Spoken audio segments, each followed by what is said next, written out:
I now want to shift to Kirby Smart and the Georgia Bulldogs. Kirby Smart is a pretty good head coach in my opinion. You know, for what it's worth, he's been at Georgia for 5 years. He's got a 50-14 record in his career at Georgia. That's pretty good for a 5-year stretch. And in 2017, he got the University of Georgia to the national title game in which they fell to the University of Alabama. But I'm going to be the guy that spoils the party right here. I do not believe Kirby Smart is the right head coach to win national titles at the University of Georgia. 5 years in, I've seen all I need to know. He's not the guy. There are 3 reasons as to why I believe this. Reason number 1, I believe Kirby Smart is too stubborn. Reason number 2, Kirby Smart up to this point has failed to show that he can get the most out of a quarterback, and he has also shown that he cannot properly evaluate the quarterback position. And last but not least, my third and final point, he can't beat Alabama. He's not the right guy to beat Alabama. And in order to win a national title, and in order to win the SEC each year, you have to be able to knock off Alabama. Kirby Smart, he doesn't check any of those boxes. So, in my opinion, eventually, his time at Georgia is going to be up in the next probably 2 to 3 seasons. I think Georgia will eventually realize the writing's on the wall, and I don't see Kirby Smart bringing the University of Georgia a national title anytime soon unless he changes his ways. If Kirby Smart changes his ways, fine. But to this point, he's shown that he's stubborn and that he's not going to change, and I'm going to bank on that being the case long term. So let's talk about it, okay? The problem with the University of Georgia right now is their offense. And Kirby Smart is to blame in my opinion. He's way too busy trying to run a 1980s and 1990s offense. He's way too busy trying to run the football effectively, and he's trying to win national titles the way that Nick Saban won national titles early in his career. Playing great defense, running the football, and having a game-managing quarterback that doesn't make mistakes. And for a while, that worked. But folks, we're in a new day and age in college football. In order to win a national title, you need to be able to score points in bunches these days. Because the quarterbacks that are winning national titles these days are Tua Tagovailoa, Deshaun Watson, Trevor Lawrence, and Joe Burrow. And Georgia, their style of play does not match up with some of the upper teams in all college football. It doesn't match up with Ohio State, with Clemson, with Alabama. They don't match up. Nick Saban 5 years ago realized, if I want to continue to compete for and win national titles, I need to make adjustments. I need to stop running the football so much. I need to spread people out. I need to use Jerry Jeudy, Henry Ruggs, Jalen Waddle, Devontae Smith effectively, and I need to get better play at the quarterback position.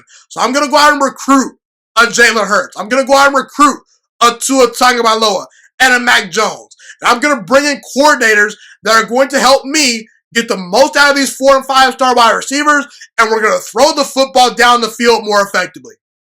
Folks, Ed Orgeron at LSU is doing the same thing. He realized, I cannot win a national title just running the football and playing great defense.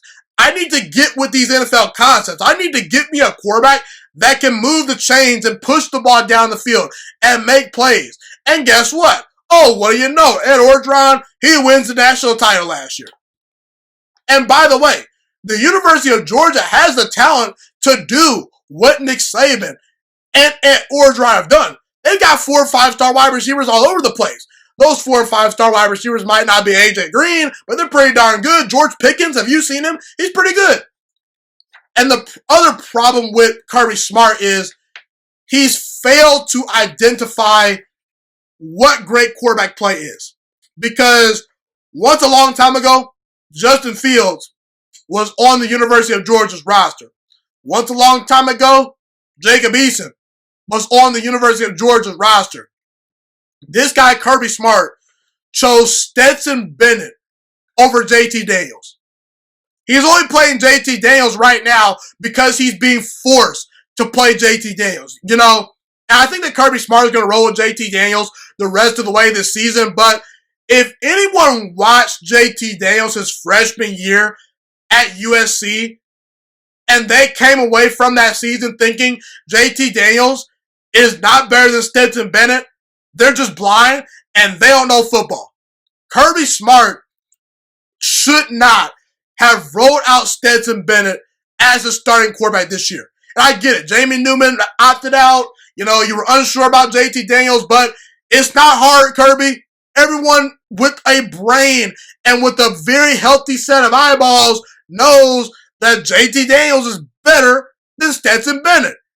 And everyone knows you made the wrong decision choosing Jake Fromm over Justin Fields and Jacob Eason. Jacob Eason very well could be the Colts starting quarterback next year, and Justin Fields, he could be a top 5 draft pick this year.